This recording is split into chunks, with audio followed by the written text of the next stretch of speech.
Hello, welcome to Useful Idiots. I'm one of your hosts, Katie Halper. And I am the other host, Aaron Mete. How are you doing, Aaron? I'm good. I'm well. How are you?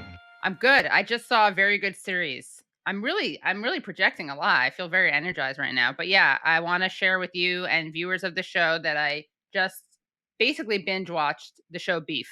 Have you seen it on Netflix? I've seen nothing. Okay, it's What's great. it about? I don't want to give too much away. At first, when Oh, I it's with saw, Ali Wong. yeah, Ali Wong, yeah, I've heard about the show. Yes. yeah. Yes. It's good. It's called Beef, and at first I thought it was about two people who like worked in a slaughterhouse or some kind of meat factory, but it's not. It's about two people who become intertwined, an unhealthy dynamic between them, a kind of a rivalry, a bitter rivalry. I don't want to give away too much, but it's great. It's with Ali Wong and Stephen Yuan, and who is in he's in Sorry to Bother You, which I know you love as a film. Boots Riley. Oh, of course I love that movie. Yes. Okay, yeah. I do love that. Sorry. It's, again, there's too much content out Too there. much Everybody. content, Too much yeah. content. TMC. And, yeah. I'm not saying that and by the way, I hope we're not breaking the strike by even talking about content right now. Well, I think we don't have writers, so it's okay.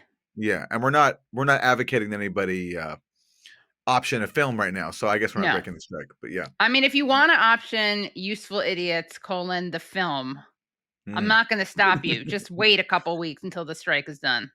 Okay, so you won't be a scab. No, it can't be a in scab, selling the rights to Useful Idiots, the movie? Okay, good. No, yeah. Those coveted rights. Those coveted rights. So, should we start with our 4 basic food groups, which is, of course, the 4 categories into which all news stories can be divided, which is Democrats suck, Republicans suck. Isn't that weird? Isn't that terrible? What do you got for Dems? For Dems, it is World Press Freedom Day, or it was this week, and Antony Blinken, the Secretary of State, celebrated it with an event with the Washington Post's David Ignatius, but they got interrupted by Code Pink, who reminded them that Blinken and his Democratic administration are not as on the side of press freedom as they like to claim. In particular, I'm curious whether you've been able to talk. Excuse us, we can't use this day without calling for the freedom of Julian Assange. The Biden the extradition request for Julian Assange. 2 hours and not one word. Take it easy. Take it easy. Take it easy, guys. Not one word about journalist Shireen Abu Akleh, who was murdered by the Israeli occupation forces in Palestine. One word about We're here to celebrate freedom of expression, and we just experienced it. Let me continue, Mr. Secretary, to ask you about Evan Gershkovich and your efforts to get him free. Well, first, let me continue by ignoring these examples of the U.S. violating press freedom by imprisoning Julian Assange and backing the Israeli government in its murder of Shireen Abu Akleh of Al Jazeera. By ignoring all that and going back to our talking points that can be used against our enemy, Russia, because they're, of course, jailing the Wall Street Journal reporter Evan Gershkovich. And Code Pink, man, you can't say enough. Of appreciation. You can't say enough words of appreciation for them. They constantly put themselves on the line to raise these vital issues that everybody else ignores, and right to Blinken's face. And I love how he pretends to be cared about their safety. He says to his bodyguards, like, "Take it easy, guys." Like, yeah, right. Yeah, right. Yeah. Hats off to Code Pink. Hats off to Medea Benjamin being dragged off stage, as she's dragged so frequently because she does these interventions so frequently, which is amazing. And they really have a lot of bravery, and I really admire them.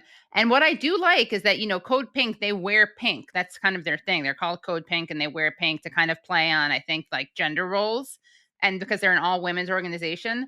But I like the fact that unintentionally, it looks like almost they were coordinating with this event, because if you look at the color code, there's actually a pink thing on the stage. World Press Freedom Index is on this on the screen in pink, so it almost looks like it's a Code Pink event. It's great to color coordinate your protests. It's always helps with the effectiveness.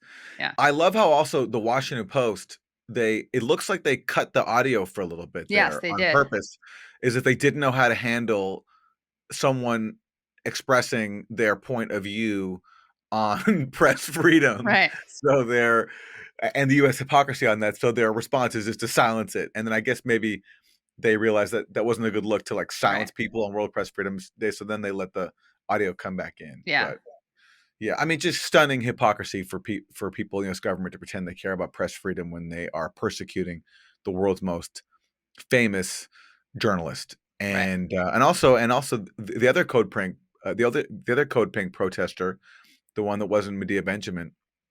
I'm not sure who that is, but he was bringing up the murder of Shireen Abu Akleh and how the U.S. backs the Israeli government that killed her. And that's also a great reminder as well of how just hypocritical the U.S. is about press freedom. And they didn't do anything about her murder. And she was Palestinian American. That's right. Which, not that it should matter. Obviously, Palestinian non-American journalists should also not be killed for the crime of reporting on the occupation. But the U.S. doesn't even live up to its alleged values of protecting American citizens. And if you sign up for our Thursday Throwdown at usefulidiots.substack.com, we have a lot more coverage of White House press freedom hypocrisy. Yeah, it's very laugh with us so you don't cry, because it's pitiful. So for Republicans suck, let's just play this video. It speaks for itself, and it's an example of Republicans really, really, really, really, really fucking sucking. Last fall, Deborah and Lee Dorbert were excited to be giving their son Caden a sibling. But at an ultrasound when Deborah was 24 weeks pregnant, the doctors had terrible news. The baby has no kidneys and you have little to no amniotic fluid. The doctor said the baby was sure to be stillborn or die quickly after birth, and Deborah was at an increased risk of a potentially deadly pregnancy complication. I broke down crying in the room. In many states, doctors offer to terminate such doomed pregnancies, and that's what the Dorberts wanted to do. But their doctors said it wasn't possible because of a Florida law passed last year that bans nearly all abortions after 15 weeks. The moment the law came out, I think everyone was scrambling to try to figure out what exactly was that language intended to convey. Doctors found in violation of the law can face heavy fines and even prison terms. The Dorberts had two choices: leave Florida for a termination elsewhere or take the pregnancy to full term. Even though it's legal to leave Florida to get an abortion, the Dorberts said they were scared they'd get arrested. So Deborah stayed pregnant. I continue to feel this baby move and knowing that I'm going to give birth and watch my child pass. When told about the Dorberts' story, Florida Representative Jenna Persons-Malika, a sponsor of the Florida abortion law, sent CNN this statement: "We are providing mothers with the resources they need to raise healthy children, empowering doctors to help their patients make informed decisions, and shifting the conversation to valuing life." So that's Republicans suck for forcing someone to carry a fetus to term so she can deliver the baby who is condemned to die a couple of hours after birth or within the hour because it's born with no kidneys, which they knew. What can you say to that? That's just horrific. It's horrific. It's so cruel. It's so cruel. And that politician at the end, how dare she say that she's like prioritizing women's health? And this is where like you can't fault someone for being a single issue voter on this. I mean, this story alone is enough to make I can understand why someone could just, no matter how awful the Democrats are in so many ways, just if you have a party that is pushing stuff like this, I could totally understand why somebody would want to do all they could to prevent that, because this is just, it's straight up. I mean, cruel is too mild. It's it's torture in many ways, and it's how can a politician force someone to go through that? That's just awful. Unbelievable. Yeah. We are providing mothers with the resources they need to raise healthy children, empowering doctors to help their patients make informed decisions, and shifting the conversation to valuing life. Absolutely not. You're not doing any of those things. These people should be facing protests like outside of their door of their homes every day. It's awful. So yeah, that's my Republican suck. All right, Isn't That Weird? This happened recently at a concert of the LA Philharmonic. Apparently, someone in the audience had a full body orgasm.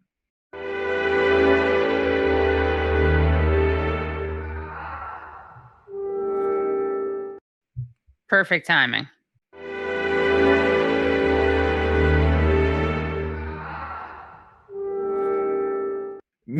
Apparently, there's some debate, though, over whether it was a full body orgasm. So, for example, this is a headline from the LA Times.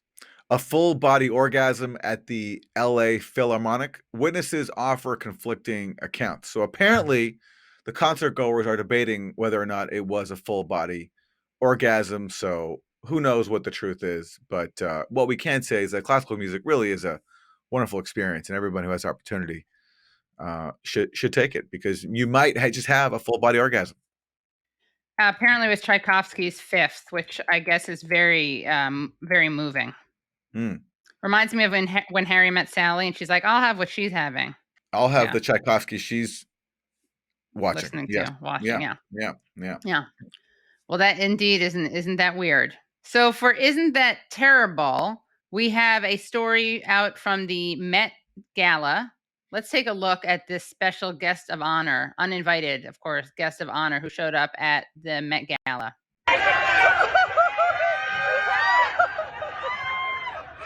You see it? You have to go full screen. Oh my God, it's gonna be on Getty. Oh my God.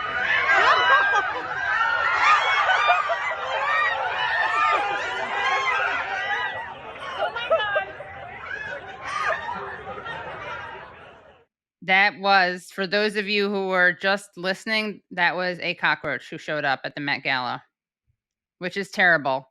But you know what else is terrible? The fact that the Met Gala decided to honor Karl Lagerfeld, the designer. He's a pretty controversial figure. I'm just going to run through some of the things he said during his life. He called Adele a little too fat. He said Kate Middleton's sister, Pippa, he said of her, "I don't like the sister's face. She should only show her back." He said about the singer Seal, "I am no dermatologist, but I wouldn't want his skin. Mine looks better than his. His is covered in craters." He said, quote, "No one wants to see curvy women." He also complained, "You've got fat mothers with their bags of chips sitting in front of the television and saying that thin models are ugly." He said, "The hole in Social Security is also due to all the diseases caught by people who are too fat." He criticized German Prime Minister Angela Merkel for letting in Syrian refugees, saying, "You cannot kill millions of Jews and then take in millions of their worst enemies afterwards." He had this to say about the Me Too movement: "If you don't want your pants pulled about, don't become a model. Just join a nunnery. There'll always be a place for you in the convent." Jeez. And so all these people at the Met Gala are showing up to honor him. That was the theme of the night. And this is my favorite. This is Jared Leto dressed up as Karl Lagerfeld's cat. Yeah. So there it is. Jared Leto dressed up as a cat that apparently belonged to Karl Lagerfeld. And the comedian Sam Morril comments, he says this: "These people need writers." It's true. That was pretty funny. Yeah, listen, if you are a liberal Hollywood star and you feel the need to honor a racist, xenophobe, fatphobic guy like Karl Lagerfeld, hey, they really pulled out all the stops. They did, yeah. Their hypocrisy never fails to impress. So great job, Hollywood, and thank you for another entertaining year of the Met Gala. I mean, these are really funny. I mean, they are. As off-putting as it is, it's pretty entertaining. Yeah. We have a great guest to bring you on today's show. Very excited to have him coming back to the show. His name is Branko Marcetic. He is a Jacobin magazine staff writer and the author of Yesterday's Man, The Case Against Joe Biden. And we're going to talk about Biden's reelection bid and how Democrats, including progressives, are lining up to support him already. We're going to talk about the proxy war in Ukraine, where Russia has just accused Ukraine of attacking the Kremlin with drones. And we're going to get into a fiery debate about Tucker Carlson. Should Tucker Carlson's anti-war views on Ukraine, should those be praised or not? Or is it all just a cover for Tucker Carlson's avowed anti-China animus? What's the answer? We're going to get into it in this week's interview with Branko Marcetic.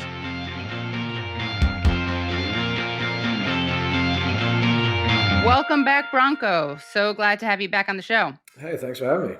So as we're talking, this is the breaking news. The Kremlin is claiming that they thwarted a drone attack on the Kremlin, which they say came from Ukraine. And we have a little video of this incident. So there it is. The Kremlin says it was 2 drones that tried to attack Putin's residence in Moscow. They're blaming this on Ukraine. Zelensky has denied any responsibility for this. So it's very early, and we're not sure what to make of who is responsible. But Branko, just what's your initial reaction to this news?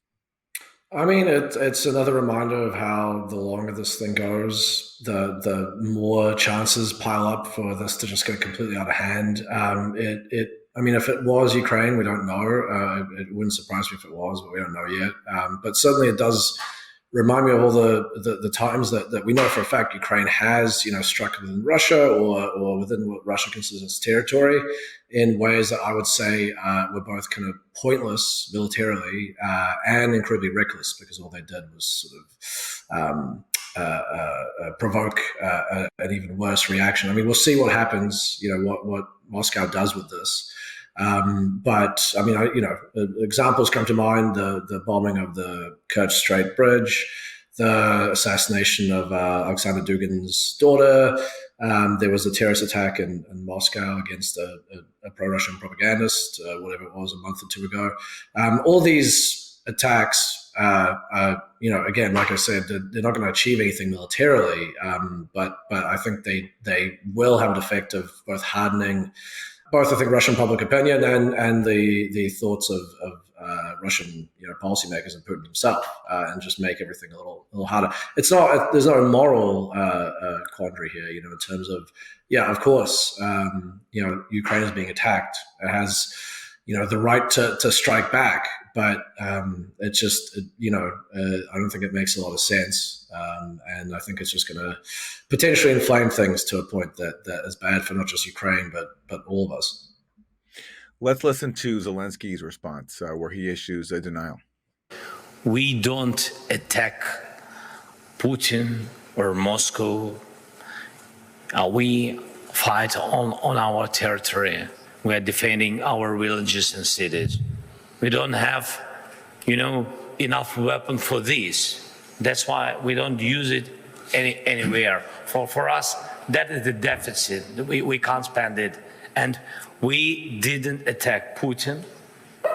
We leave it to tribunal. So maybe he's right in his denial that this wasn't them.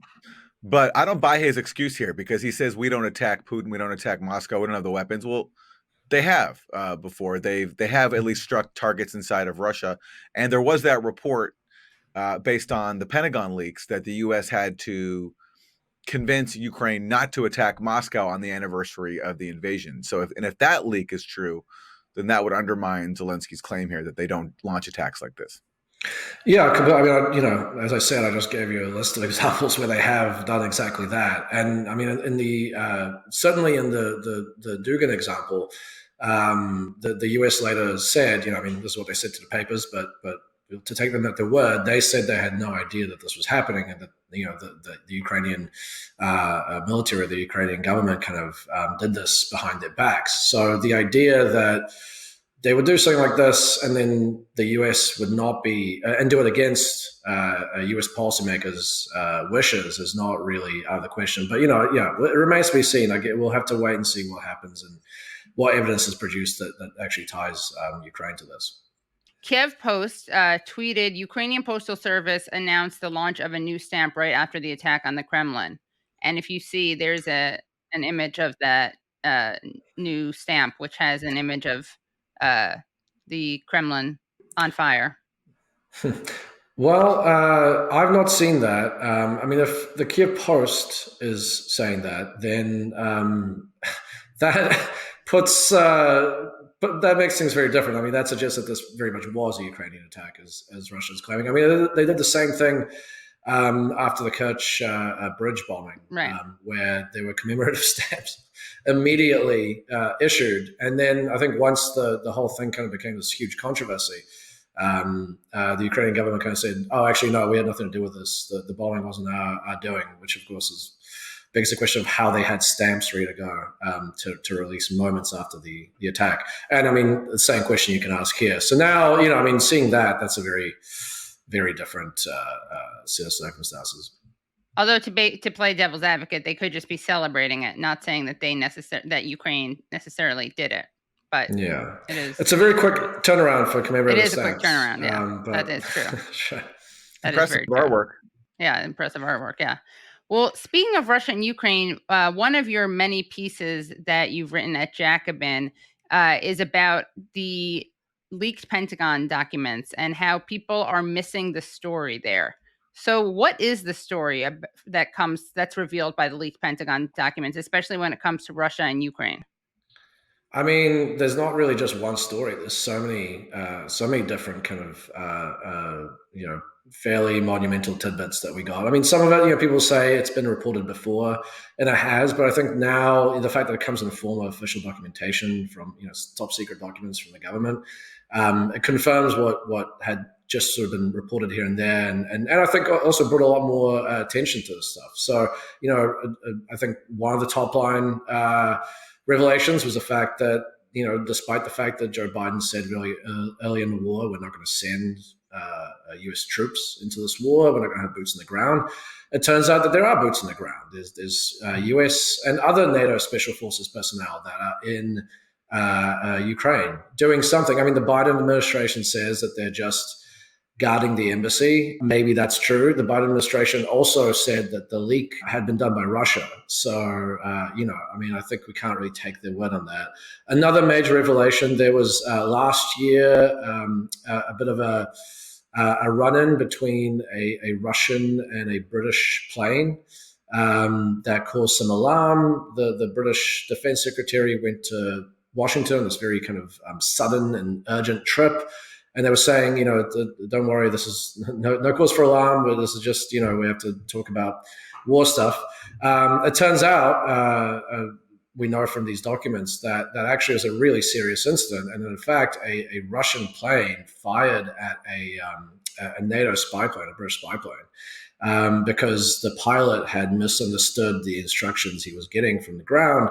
And the only reason that this British plane was not shot down and a bunch of NATO personnel weren't killed, potentially triggering a third world war, is just because the plane malfunctioned, the missile didn't fire properly, and humanity escaped by the skin of its teeth. That's another one. I mean, the extent of, I think, U.S. spying in the world, not just on enemies, but also on allies like South Korea and other nations, the UN Secretary General. Again, this was something that we knew from the Snowden revelations, but it still causes quite a stir, as you can imagine. Definitely it did in South Korea. It especially is kind of ironic coming in the wake of, I think, 1 month or 2 months after the Chinese spy balloon brouhaha, where the most sort of apocalyptic and over the top language was used to describe this spy balloon and what it was doing, and then it turns out the US isn't just sending spy balloons to other countries; it's actually directly tapping the phones of leaders. You could go down the list. I mean, we talked about these revelations that Ukraine wanted to strike within US Russian territory. There were the fact that U.S. officials apparently have been completely misleading the public about their predictions of the Ukrainian war effort and their analysis and assessment of the Ukrainian war effort, that it's way more pessimistic than they're letting on in public. That's a major thing. I mean, there was a lot, and there's still stuff coming out. Let's go to an example of that. This is Lloyd Austin testifying before the Senate in late March.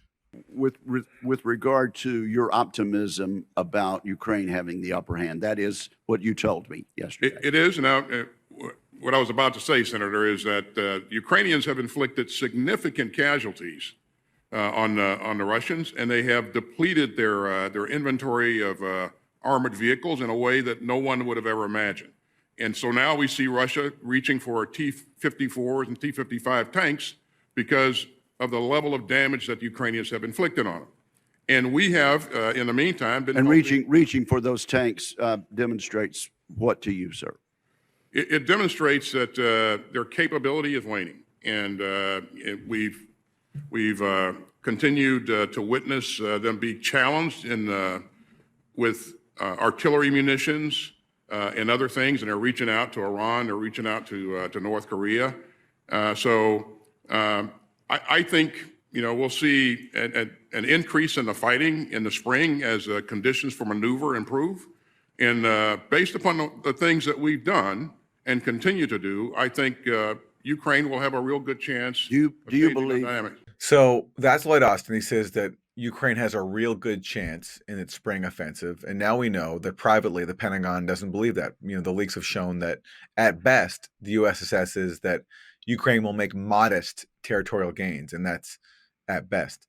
So, yeah, talk to us about that, this contrast between what we've been told publicly and what is acknowledged privately via these leaks. Yeah, for sure. I mean, by the way, I don't know if he was under oath there, but isn't it illegal to mislead Congress? Yeah. I mean, that's yeah. I mean, not that Stacey Plaskett should threaten to arrest him. Right, yeah. Matt Taibbi's cellmate. Well, we know perjury doesn't apply to high-level U.S. officials. Right. It's like James Clapper. Right. It's only to journalists, I guess. But yeah, I mean, it's part of the whole thing here is that, and polls have shown this, that if Americans believe that Ukraine is winning, quote unquote, winning and doing well militarily, they're more likely to support sending further military aid. And actually, it's paradoxically, they're less likely to support it across parties if they perceive that Ukraine is actually not doing very well. So there's a real impetus to so they can keep sending weapons and other military aid to the country to give this very rosy prediction. And I mean, also, you have to remember that the Biden administration reportedly is split. There's some people in the Biden administration who favor a negotiated settlement as soon as possible. We've seen that with some of Mark Milley's comments, the chairman of the Joint Chiefs of Staff. He came out and said he thinks that they should move to peace talks and was savage for it. And there's other people who are taking a much harder line in public and reportedly in private. And so for those people who want the war to go on for either as long as possible or even just a little bit longer to inflict a little more damage, or maybe even to save face somewhat in this kind of difficult situation that the West has found itself embroiled in now. For them, it serves a purpose of to play up Ukrainian military success, and at the same time to not give the public any inkling that actually, hey, it might actually be good for the country. It might actually be better for the people of this, ravaged, war-torn country that we constantly publicly claim that we're acting, on their in their best interest.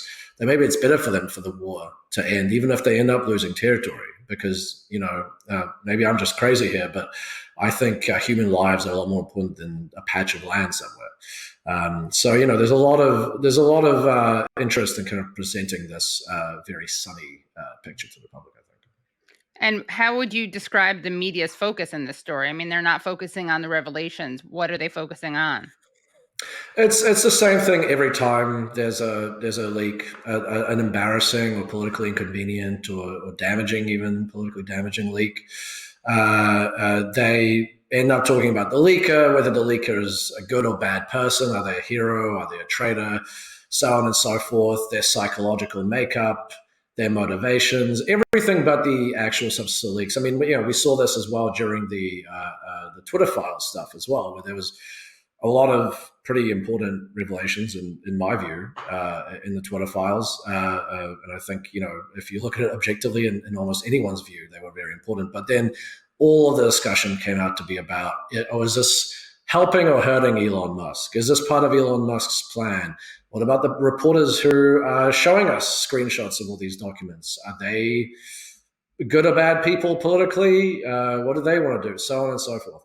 And you can go down the list through history. This is every time it happens. It happened with Snowden. Is Snowden a hero or traitor? Is he a Russian or Chinese spy? Why is he doing this? Happened with Chelsea Manning, and there was so much focus on her psychological state and why this leak was actually motivated by her own internal turmoil instead of any sort of whistleblowing motivation. Happened with Ellsberg. You could just go on and on. Assange, of course. Assange has been highly personally demonized. It's all as a way to not talk about the actual substance of what they've disclosed, and the substance is always incredibly explosive and actually very interesting. As interesting as it is, pretty humiliating or damaging to the people in power. Yeah, and what do you think are the most important revelations from the Twitter files? I mean, to me, it's the extent that the FBI was involved in telling Twitter and informing it what to censor, and the fact that the Twitter executives themselves were quite open, saying that they didn't find this kind of massive, sprawling foreign influence operation that we have been told for years was going on. It's been an excuse to basically increase the amount of censorship going on social media and the internet more generally. They couldn't find evidence of this stuff, but they were relentlessly pressured by the FBI to do it. The fact that there were agencies, not just the FBI, but the CIA was sitting in on meetings, which is legally incredibly questionable. That the NSA was apparently involved in some of these meetings, also legally questionable. The DHS, which has, it's a giant sprawling government department that does all manner of things, but the DHS has been involved in a number of recent scandals, from its massive legally dubious collection of Americans' personal data and its surveillance of protesters and journalists and so on and so forth, to a whole heap of other stuff that be too long to go into. That's really alarming to me. I mean, I think anyone who knows a history of any of these agencies, I don't think that they would be so kind of sanguine about some of these revelations. And also, by the way, that it wasn't just conservative people that were being censored. I mean, I think the Twitter files showed very clearly that there were also left-leaning accounts that were targeted. Matt Taibbi pointed out in that one tweet that, among hundreds of Iranian-affiliated accounts, supposedly, they threw in, a former Chicago Sun-Times reporter, and they also chucked in Truth Out, I think, for good measure, a left-leaning website. It has nothing to do with Iran. So, yeah, all pretty alarming stuff. And Consortium News, and also we know from the latest Twitter files that Jill Stein was put on a list of Russia accounts, as well as WikiLeaks. Yeah, I mean, also, you could talk about the White House apparently pressuring Twitter to censor particular accounts, not accounts that I have any particular sympathy for, but I don't want any president to be ordering, Twitter to get rid of one account or not. I mean, if Trump or some other Republican comes to power, I don't want them having that power. Adam Schiff, I think, also had a personalized list of accounts he wanted censored. So Angus King. I mean, this is all pretty major stuff. And again, I mean, if it was not Biden in the White House, because now every issue becomes part of this kind of partisan culture war. It's increasingly difficult to actually just talk about issues without filtering them through, whether it hurts or benefits one party or not. I think if it was Trump in the White House and this came out, I mean, this would be a huge deal. And I think a lot of liberals, a lot of Democratic voting people would not be sort of making some of the excuses that they're made to ignore this stuff. They call it fascism, I'm sure. Probably, yeah. Yeah. Also, there's a conflation between thinking that the Twitter files have important revelations in it and liking Elon Musk. In fact, Elon Musk, we now know, as you refer to in your article about the Twitter files at The Nation, he has enabled some censorship, especially working with the government of India, Modi's India. Can you talk about that? Yeah, I mean, well, there was a recent report that, based on data that gets sent to the Berkman Klein Center in Harvard, that actually government requests for Twitter to take down stuff have exploded since Musk became CEO. And I think there's only like one instance where Twitter's actually resisted these government requests. So it's actually, the censorship has increased more. I mean, there isn't data from what I could see on the United States. And actually, Twitter has stopped publishing its transparency reports. They used to, say, I think, monthly or so, or every few months, this is how much this is how many requests we've gotten, this is how many we've complied with, so on and so forth. They've stopped doing that. So, I mean, the real big question is, number one, I mean, we can see that Musk is definitely going along with government requests pretty eagerly. to shut stuff down. And we also know that Musk is someone whose many businesses are highly dependent on government contracts, particularly from the Pentagon. So the question is, has he actually stopped some of this stuff, or has he stopped all of it, or has maybe he stopped some stuff and actually is continuing to sort of proceed with Twitter's collaboration with the national security state, but he's just not really giving us any public information about it. You have a piece called Joe Biden's reelection launch is the depressing starting gun for a bleak campaign season. Announcing his reelection, Joe Biden urged voters to help him finish the job and protect democracy from MAGA extremists. Curiously absent is even the pretense that he'll do anything to make your life better. So in what ways has Biden already failed to make people's lives better? What has he failed to do? That he hasn't. I mean, one big thing that he could have done is, there's that power that he has through legislation where he can use something like a pandemic, a health crisis, to expand Medicare temporarily to people. That would have been a great thing to do, while the country was being riven by a pandemic. Of course, it's over now, as we know. no more right. COVID.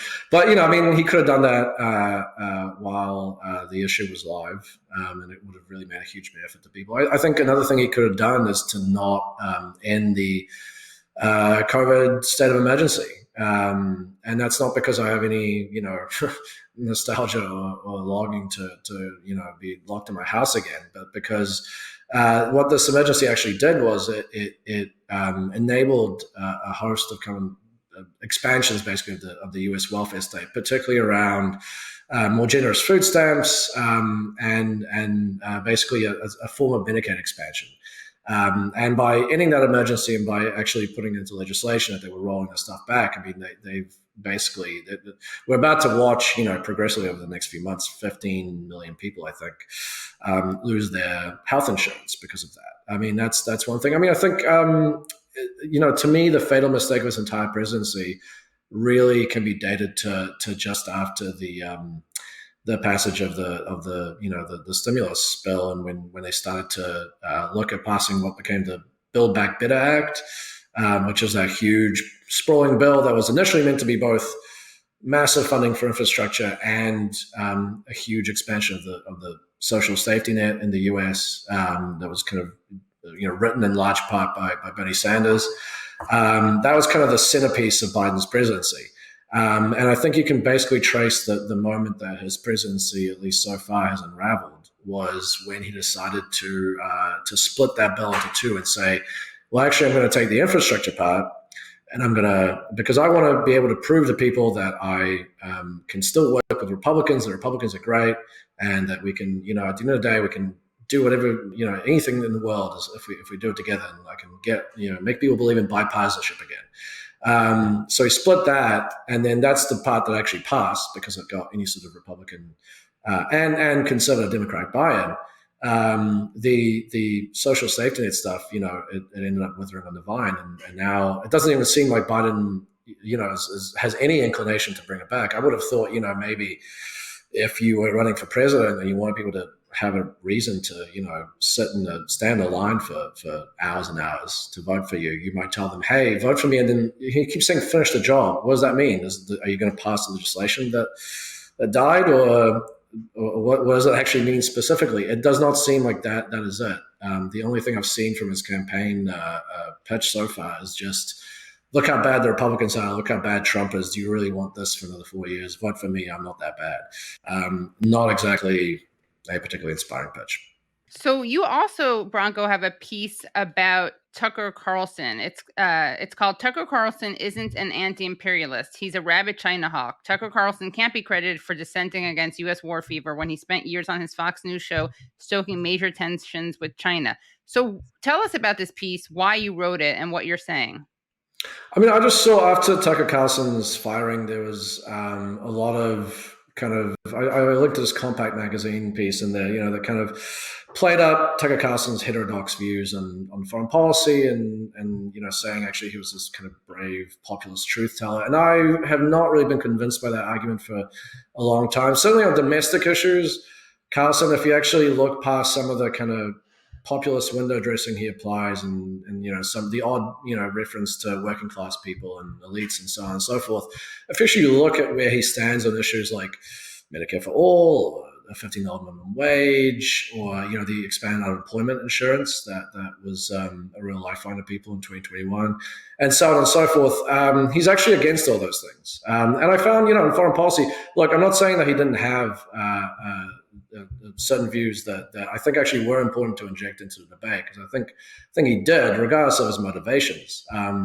But I think the impulse to kind of paint him as, because he had a heterodox stance in the Ukraine war, dissented from U.S. policy in the Ukraine war, that makes him a kind of anti-war voice, is I think wrong. I mean, if you look at the China stuff, I focus on particular because, well, I could have kind of gone to a bunch of other stuff, his attacks on the Iran deal, or talking about sending troops to the Mexican border most recently, and other things. I mean, I think that the China stuff is the most alarming thing, because if you hate or are critical of U.S. policy towards Russia and Ukraine because of the monumental risk involved in there, and the amount of destruction that could happen, and the amount of ruin it could bring to just people's lives, not just in those countries, but in the United States as well and the rest of the world. I mean, all of that applies to China and a U.S.-China conflict. In fact, if anything, it applies doubly, because of the fact that the U.S. and China are so economically interlinked. And I mean, Carlson spent years pushing for the most.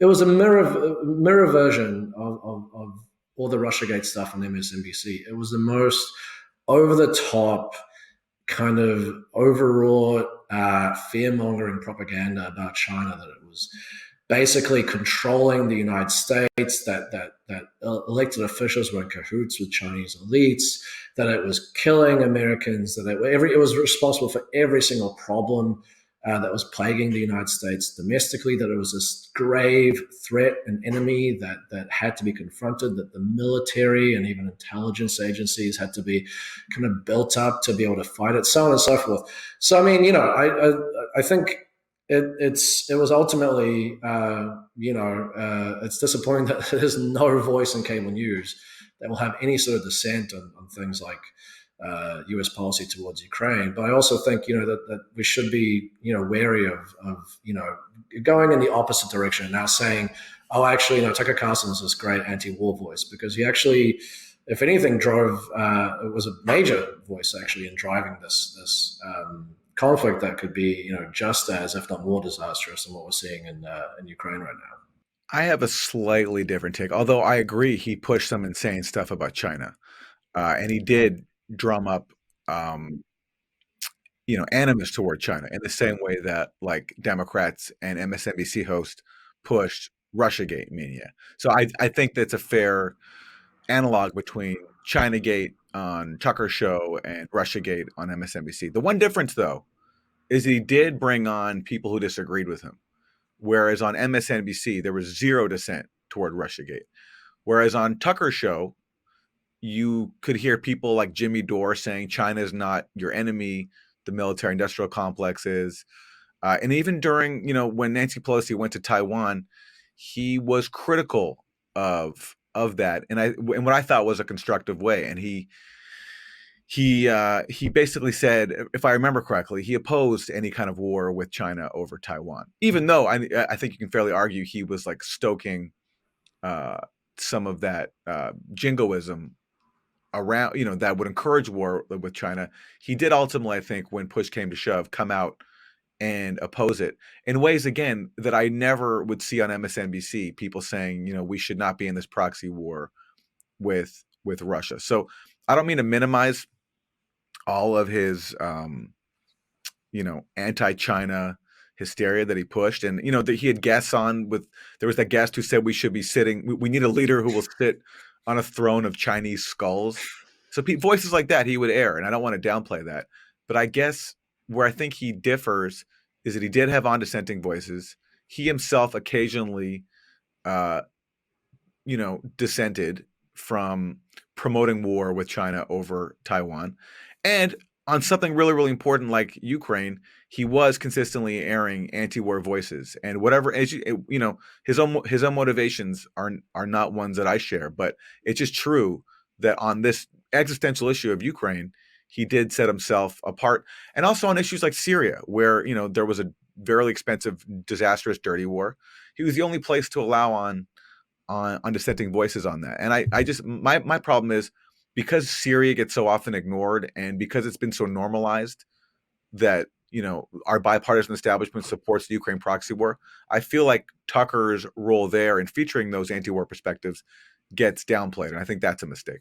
Part of the reason why I wrote this as well, by the way, is when Carlson was fired, I looked, there was not a single criticism of his China coverage, which was not a minor part of his programming. Again, it was not just one or two segments here and there. It was a constant stream for years and years and years. And it was, like I said, in the most kind of over-the-top, demonizing way. And no one had any criticism. I looked a few days ago, and my piece is still the only thing. If you look up Tucker Carlson in China, my piece is still the only thing criticizing him. Every other link that comes out is actually just Carlson's various propaganda pushing for the conflict with China. Well, I agree. We have blind spots, but. And to hear the rest of the interview, please go to usefulidiots.substack.com. That was a great discussion with Branko Marcetic, and I gotta say, you're definitely going to want to become, if you're not already, Substack subscribers, because that debate is good. It gets good. It's mostly between Aaron and Branko, but I throw in some gems, some nuggets. Like we got into it too, Katie. It was me against Branko, and then you and I had a little bit of an exchange too. Wow, sparks were flying. Yeah, very civil sparks. Yeah. As spicy as you could get, while all being able to have drinks together. Civil sparks. Civil Sparks, yeah. That should be our album. That could be the new name of the show. Maybe we'll change it right now. Useful Idiots and Civil Sparks. Civil Sparks. Yeah. It's actually not a bad name for a debate show, Civil Sparks. Yeah. Just really I like it. Championing civility in debate, which is really what we're all about. Yeah. To see those civil sparks fly, just go to usefulidiots.substack.com or usefulidiots.locals.com, where you get the extended interviews like today's with Branko and all kinds of other bonus content. Like Thursday Throwdown, where you get to see us react to midweek media clips. We like to call it your midweek dose of media madness. Flows off the tongue. Rolls off the tongue. Rolls off the tongue. Yes. Yeah. All right, everyone. Thanks so much for joining us. We'll see you next time. Bye. Hello, thank you so much for listening to and watching Useful Idiots. For full episodes and extended interviews, please subscribe at usefulidiots.substack.com. You can subscribe on YouTube at youtube.com/usefulidiots for clips, live streams, and full episodes. Also, subscribe to us wherever you find your podcast. Follow us on Twitter at UsefulIdiotPod and use the hashtag UsefulIdiotsPod. Join us Mondays at 10 a.m. for the Useful Idiots Monday Morning Show, where we discuss the Sunday morning news shows so you don't have to watch them.